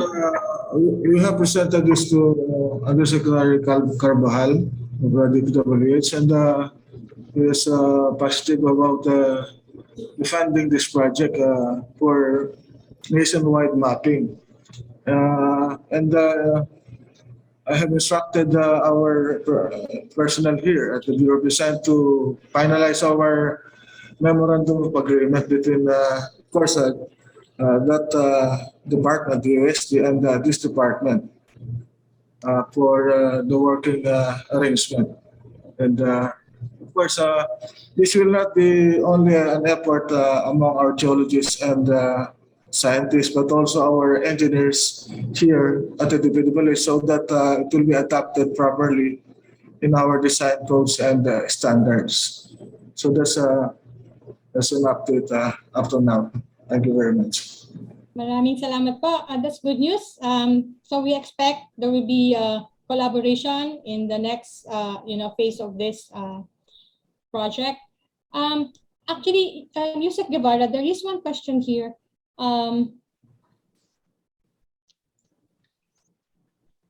As Yusek for R&D, what are the other current R&D undertakings or PCIEERD funded projects that are related to public safety from earthquakes, or if there are upcoming projects as well similar to this or related to this project of PHIVOLCS? That is something that I cannot answer. But I would like to ask Yusek Rene to answer, because they are the ones in charge of writing the disaster risk reduction portion of the National Harmonized R&D Agenda. Thank you, Yusek Guevara. With discussions between different organizations like PCIEERD, the DOST is crafting a roadmap based on a framework that will encompass both disaster risk reduction for natural hazards, including earthquakes and climate change. And one of the efforts would be focused on really further improving the different hazards understanding in different areas in the Philippines. So there will be a call for proposal on this. Now, as for other hazards, there are different research centers that were established under the leadership of Yusek Guevara for the nicer centers, which will be more focused on water-related hazards. It is still being discussed on Earthquake Engineering Center. It's not yet finalized, but again, among the agencies that are responsible for DRR, we're still discussing on the engineering center, earthquake engineering, I mean. And it will be very, very important for DPWH also to participate in this kind of effort. Thank you. Sir, I think maraming matutuwa dyan sa news ng Earthquake Engineering Center na yan. Marami tayong engineers waiting for that. Lalo yung mga partners natin sa ASEP and PICE as well. And syempre sa mga academe din. Sir, idiretso ko na. May isa pa po dito. I think this is for you. Knowing na there are certain LGUs na naging focus po for this particular set of ginawa nila Doc Romel, paano po kung may mga interested na LGUs na maglagay din so that if they request to have this project branch out as new study areas, ano po ang balak natin dyan? Yes, we are interested to hear if LGUs are interested. But I think for this kind of effort to be quickly done, and this will be done all throughout the Philippines, we will be working with the DPWH if ever their proposal is fully approved. Kasi mas marami silang mga engineers na mga katulong at kung makakabili ng mas maraming instrumento, mas mapapabilis ang trabaho. But indeed, just like what we do at FIVOX, where we actually cater also to request of local government, ang importante, there will be partnership kasi we also need people, and so far the people involved here, aside from permanent ones, are project staff.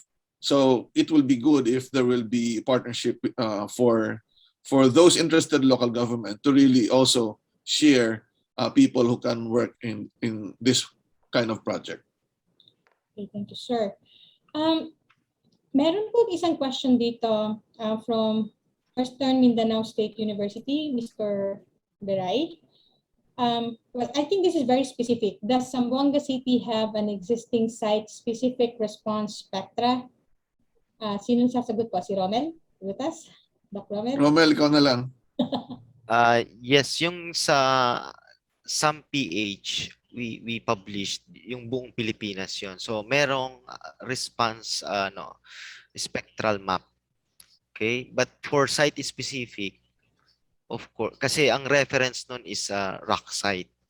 So for site specific, you need yung surface. So for site response na ganito, hindi pa na-cover yung Zamboanga City. So ang sagot ay for spectral map or response spectra, meron na yung buong Pilipinas, yung sa SAM-PH. But for response, no? Yung ganito, response sa Atlas ay hindi pa na-cover yung Zamboanga City. Ang crucial kasi sa site responses, lalong-lalo na kung pag-uusapan na itong specific study, ay kung ang lugar ay makapal ang tabo ng sediment. Kaya nga ang inuna namin, Metro Manila, makapal ang sediment. Yung Metro Cebu, pababa dyan sa coastal area, makapal ang sediment plus reclaim. Sa Metro Davao, maraming mga ilog doon at coastal area na makapal din ang sediment. Likewise, dito sa mga napuntahang mga cities, lahat yan ay may mga sediments na tabon. So for Zamboanga, hindi masyado. But again, pwede namang gamitin muna yung spectral acceleration map, but it will be good if we can cover the whole country. Mas challenging lang sa mga mountainous area na mag-survey. So it will be good to cover this. Pero yun nga, kaya inuna yung iba, may ganong geologic characteristic na mas delikado sa earthquake. Kung malakas ang earthquake sa kanilang lugar, ma-amplify ng makapal na sediment. Okay. Yes. If you have questions, please post po sa chat box or you may, pwede pa sila mag-unmute? I need to ask the technical group if they can do that. But there's one question here. Babalik sa DPWH. I think it was partly answered kanina, but I think they would like to really know how would the DPWS help in implementing this new technology. So very specific naman itong result na to, paano daw po, sir, Director, Engineer Matanggihan? Yeah. Actually, we have whether this DS30 has included in our specifications, the design guidelines and specifications of the DPWH, specifically yung bridge seismic design specification for bridges. But I don't think it's already incorporated into buildings design. Now, with the DS30, yung site-specific study, I think as informed by Dr. Brutas earlier, we had discussions with our personnel. Ano talaga? I mean, these are more exact basis for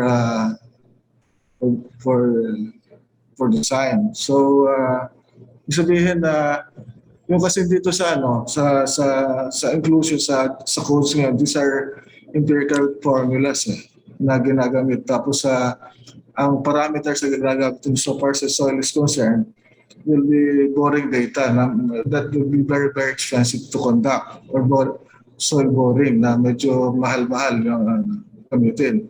Then for, let's say for normal structures, maybe start this one, the result of these atlases, pwede yung gamitin directly.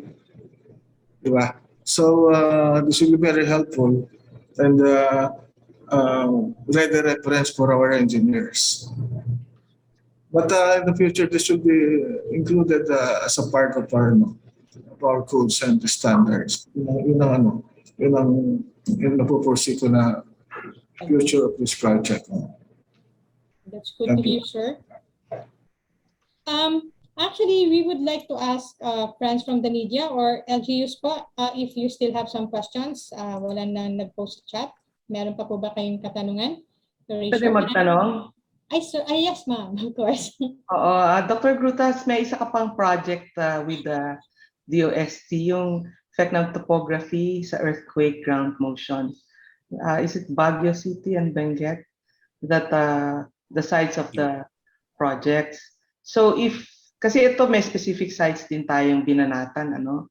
So ang tanong siguro, kailan ba gagamitin yung isa, the topography, effects of topography, at kailan gagamitin itong atlases? Tapos ang plano ba igawa ng atlas yung buong Pilipinas or yun lang mga rapidly urbanized cities and places in the country? Thank you.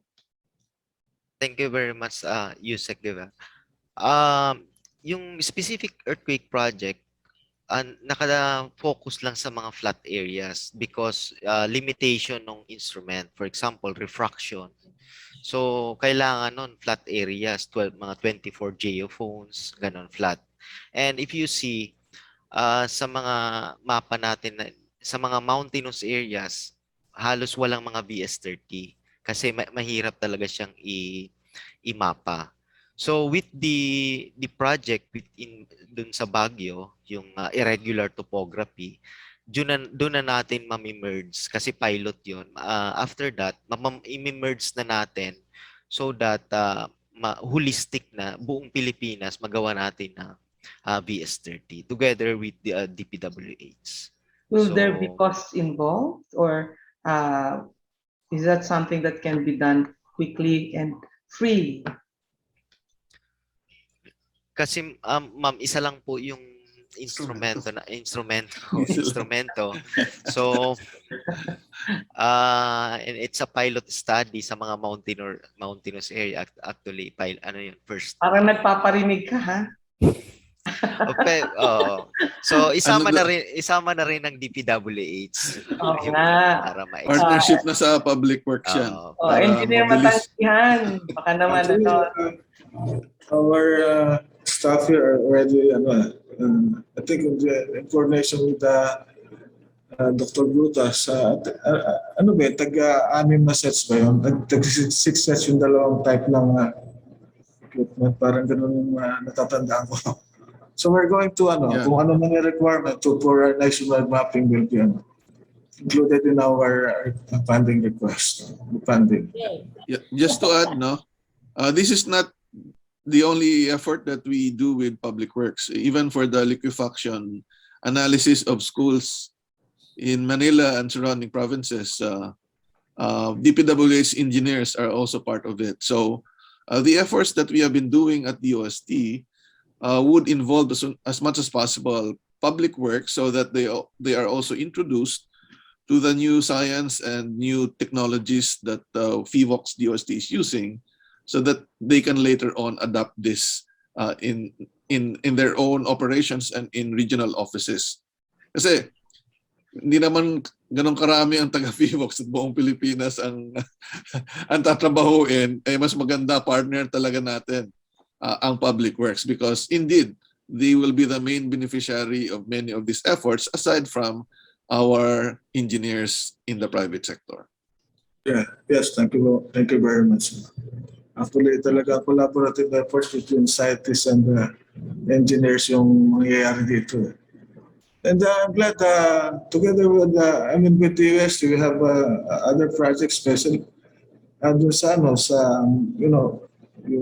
HET or automated guideway transit with another DOST division with MIRDC.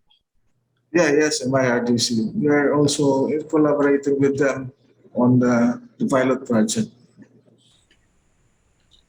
Thank you po. We have several new questions here. Isa-isahin po natin. From Sir Ron Castillo, Pangasinan, PDRRM office. When can we get the hard copy of the atlases? How many copies will be given to each of the recipient? Dr. Grutas. Yeah, Malapit na. malapit na for printing, May final edit lang po ako.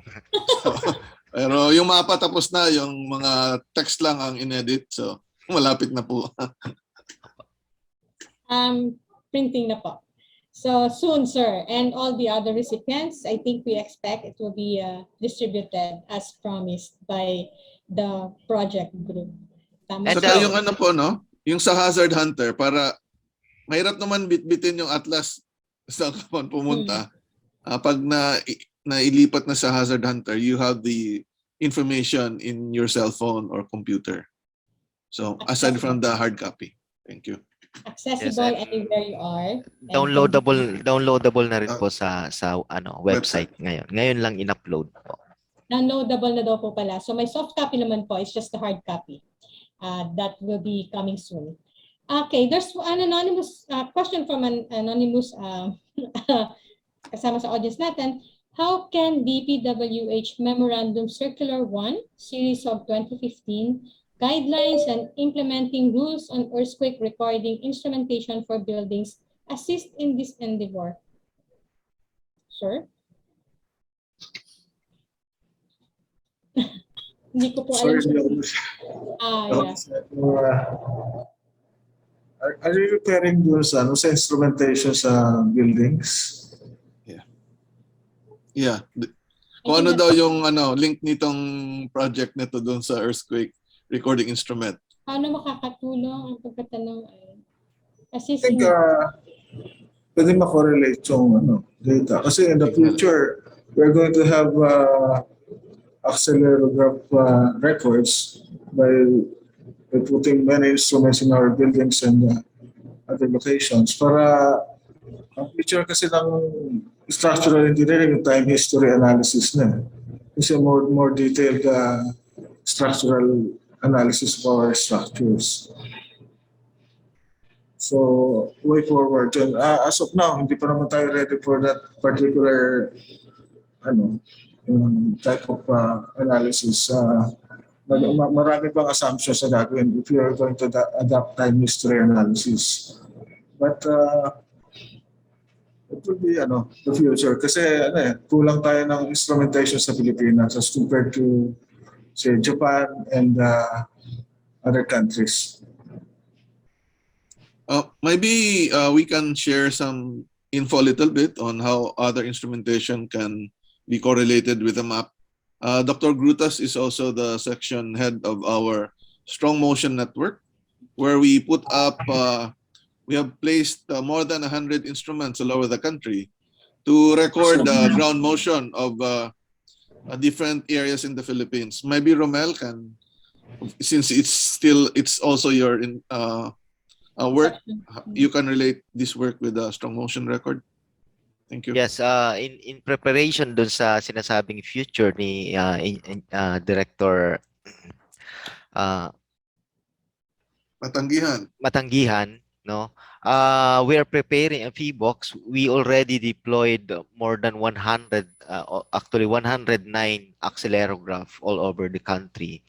No, mga free field 'yan. So, ang purpose niyan is if you instrument a building or bridges, so you can correlate yung mga free field. So para ma-eliminate mo yung response ng ground, so you need to control yung mga free field. So pag gumawa ka ng ng analysis time history, then comparing the free field ground motion to the bridge structure, so ma-isolate mo only the structures you can design and analyze.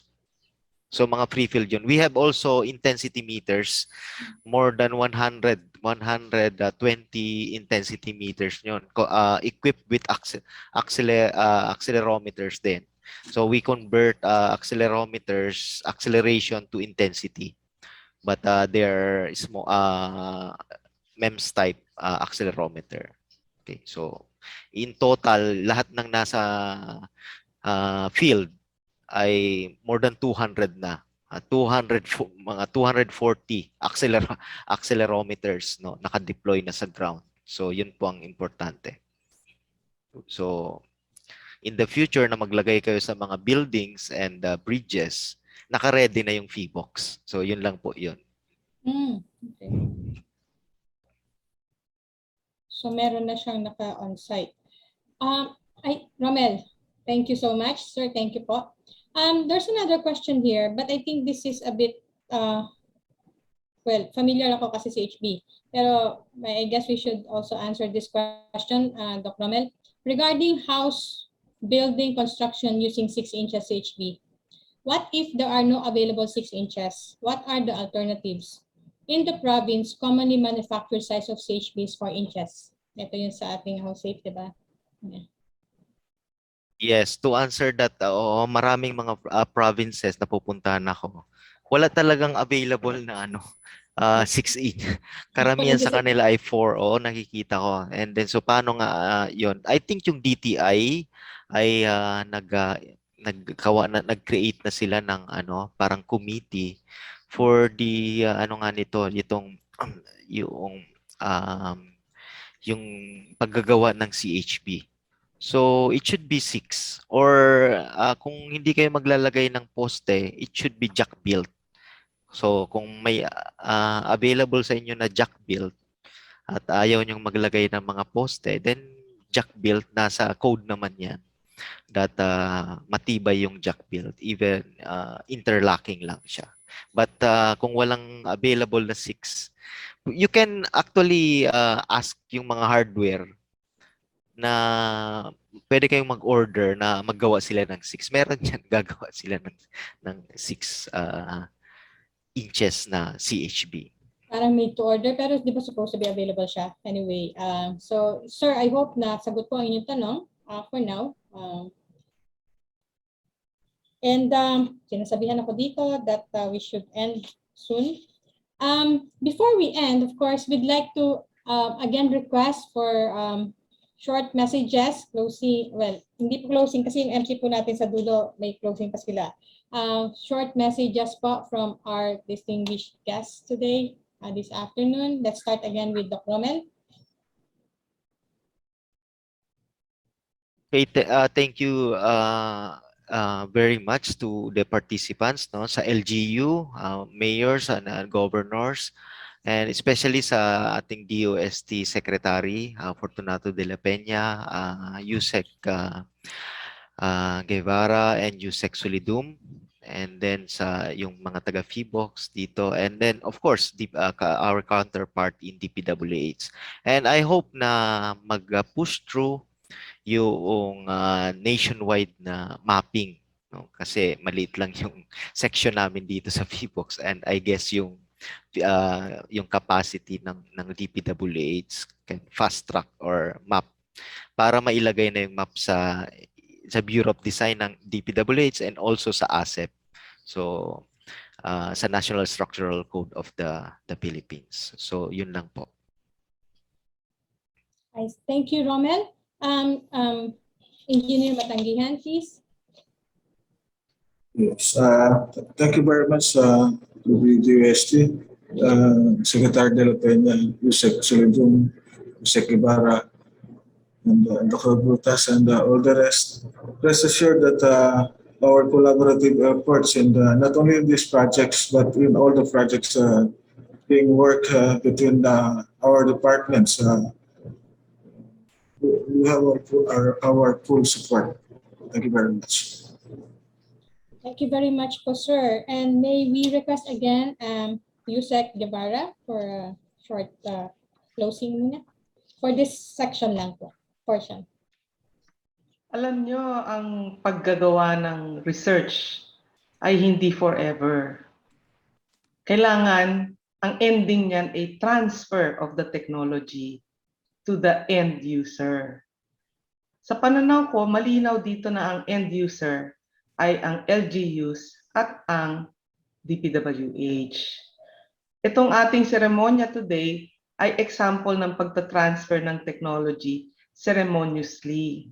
Pero yung tunay na technology transfer ay mangyayari kapag niyakap na ng DPWH itong technology na ito at i-apply nila nationwide. Alam mo, ang budget ng DOST for R&D is 7 billion. Pag kinumpara mo yan sa budget ng DPWH, drop in the bucket ang ating budget. Kayang-kaya ng DPWH na palaganapin itong technology na tinatransfer ng ating mga researchers mula sa PHIVOLCS. Nakita ko naman kung gaano kadaling kausap ang DPWH sa mga projects ng PCIEERD. Kaya inaasahan ko, ganyan din po ang mangyayari dito sa technology na dinevelop ng PHIVOLCS para mas safe po ang ating bansa. Salamat po. Maraming salamat po, Yusek Guevara. That's really very... Thank you very much. Actually, hindi pa nakabot sa level ni Secretary yung request natin. But I assure you that the Secretary we will try to convince the Secretary. Thank you very much. Secretary Mercado. Yes. Pwede natin explainan si Secretary. dating congressman. No, napakagaling ho ni Secretary. Alam na niya yung mga ginagawa sa DPWH. Okay, thank you po. Sir, Yusek Solidum?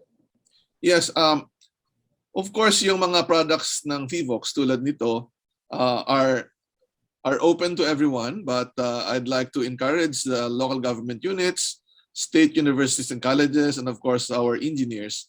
If you have requests for us to do some sort of seminar for you to explain not only this product, but the other maps that we have produced, especially now for our current crop of engineers. Nagbabago na po ang technology.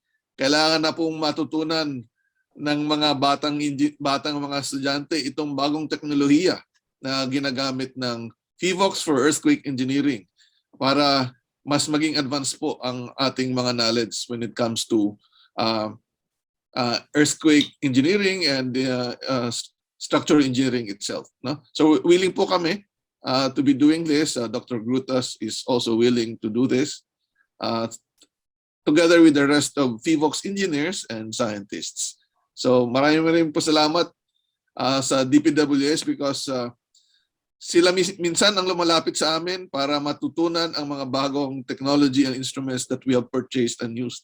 And I'm very glad that the effort to really transfer this technology is bearing fruit. Thank you. Maraming salamat po, Yusek Solidum, and of course, Secretary De La Peña. Yeah, thank you. And I would like first of all to thank DPWH and all our collaborating LGUs for the completion of this project. And congratulations to Romel Grutas and sa buong PHIVOLCS for this additional accomplishment. And I have a few points to mention. Number one,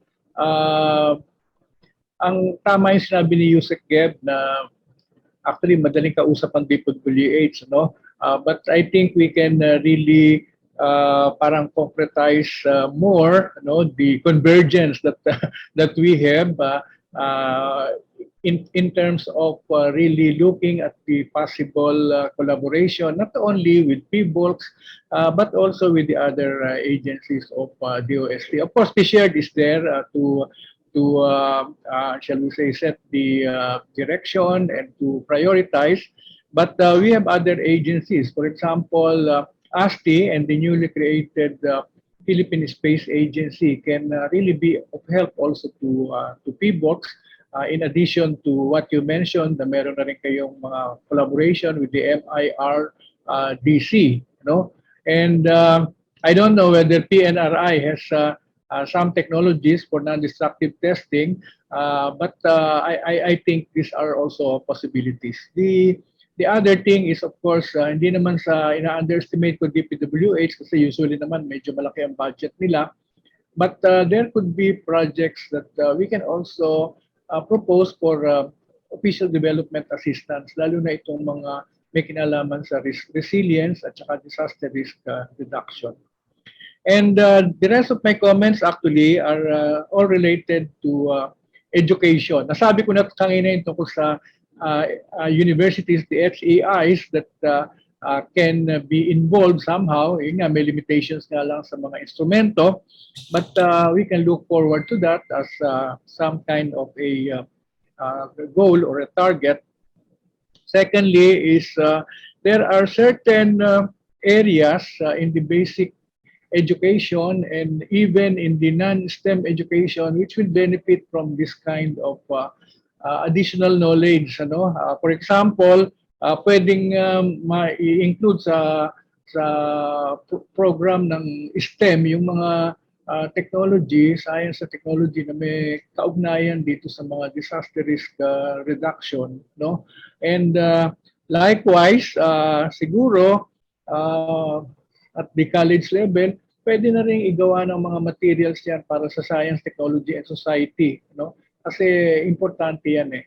And then lastly, I think on the non-STEM side, the people taking courses in public administration and governance should already be aware of this. In the same way that little by little they have been introduced to the use of ICT, to the use of ano pa ito, yung mga may kinalaman sa land use planning, we can again also move towards the introduction of these types of knowledge and technologies to those who are involved in the public administration and governance programs.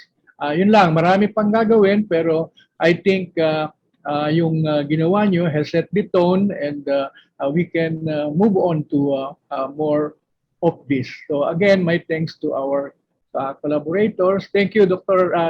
Engineer Matanggihan. Okay? Sa apelido pa lang, palagay ko Batanggenyo ito. Okay, so maraming salamat po. Maraming salamat po ulit sa inyong lahat.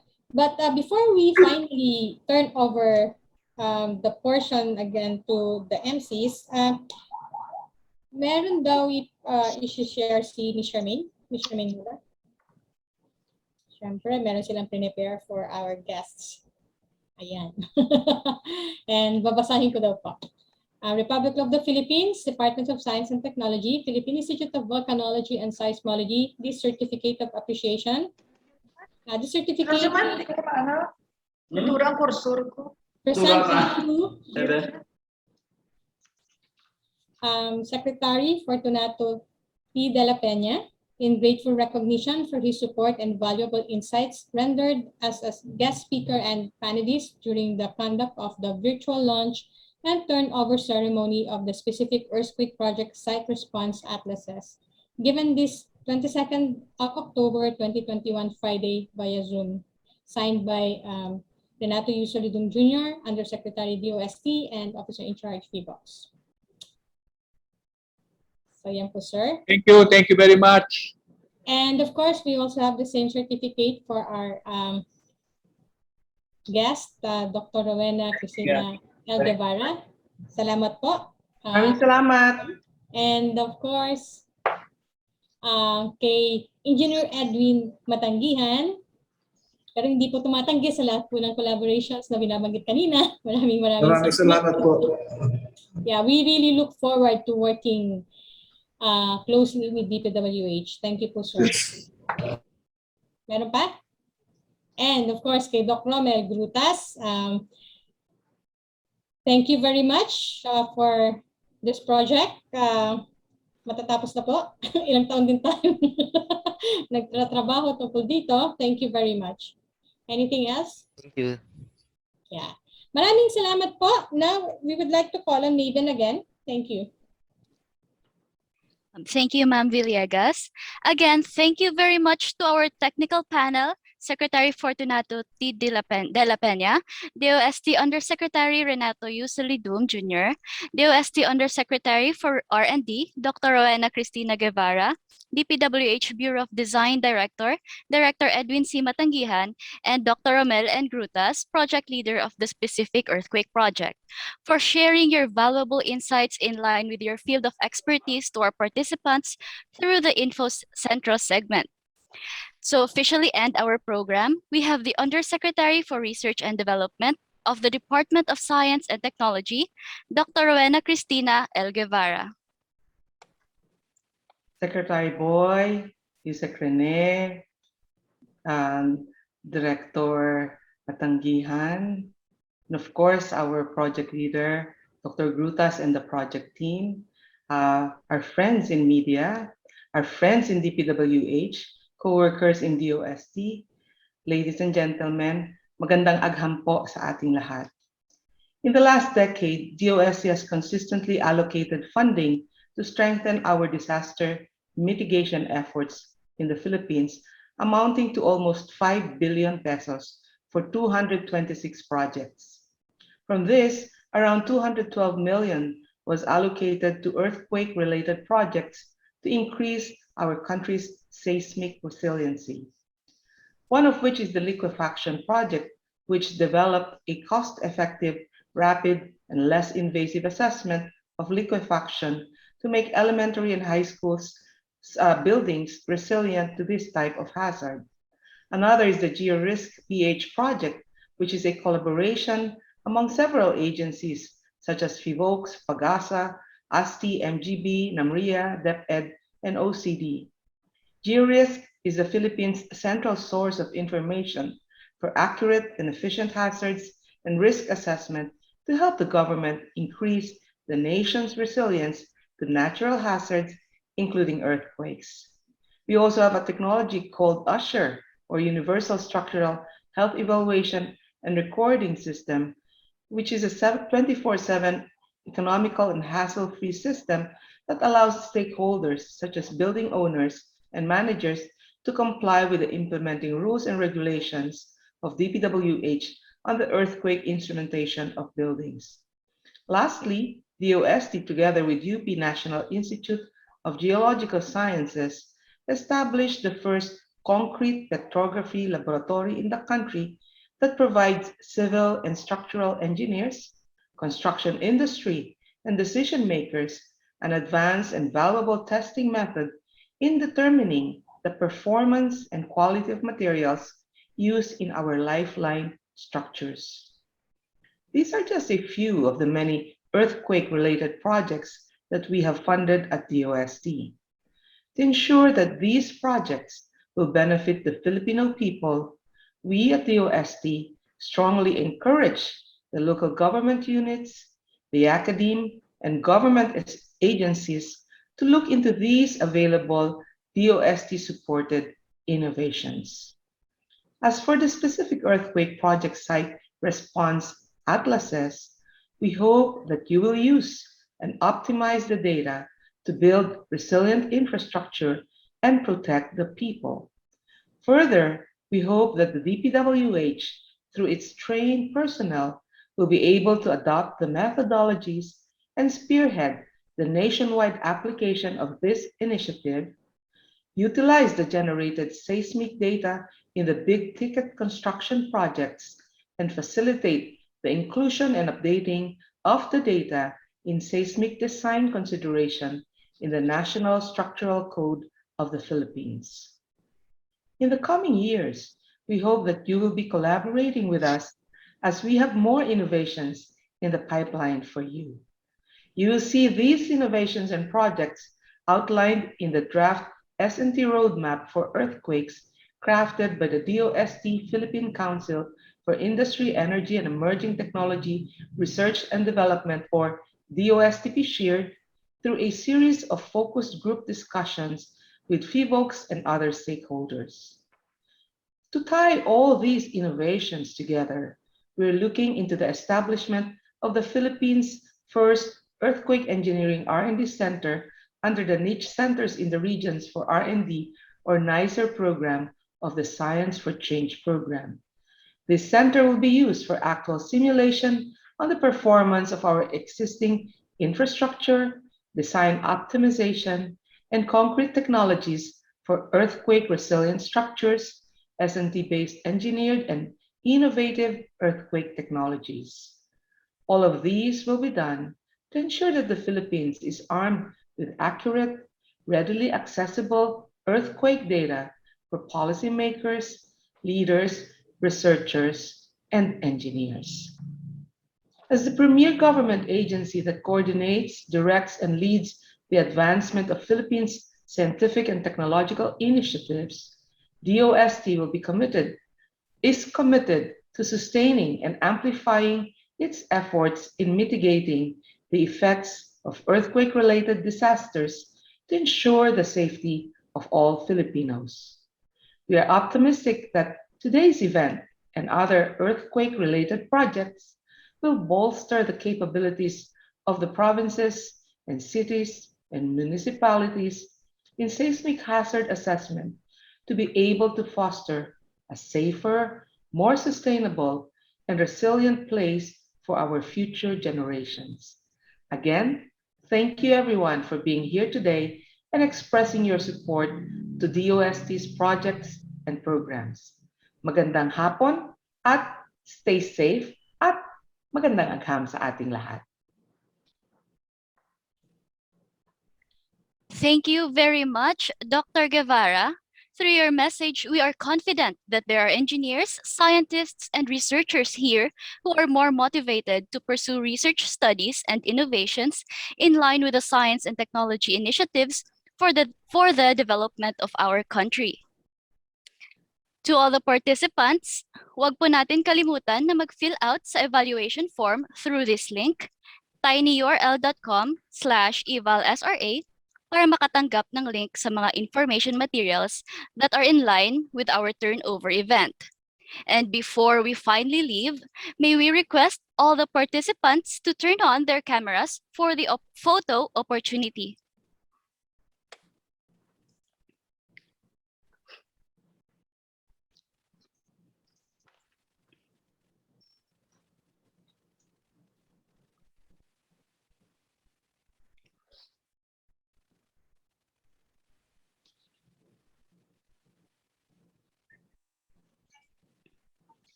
May we request our participants to pose for the photo opportunity. Can we all see that very bright smile of yours?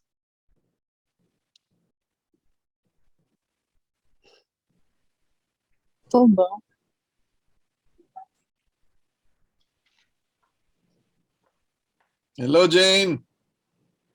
Kumusta kayo dyan sa Public Works?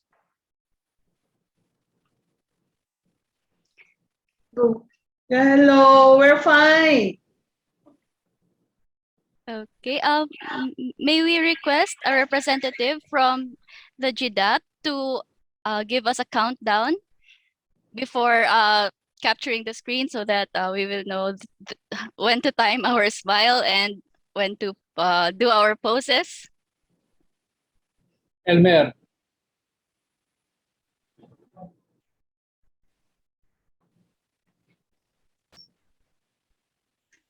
Okay, thank you very much, everyone. Thank you for participating in our for our event today. May I give the floor to Mr. Jenth Dallas. Right. So once again, thank you everyone for your time in attending today's event. Let us work together to build a more seismic resilient community. Stay safe and may you all have a wonderful day. Thank you.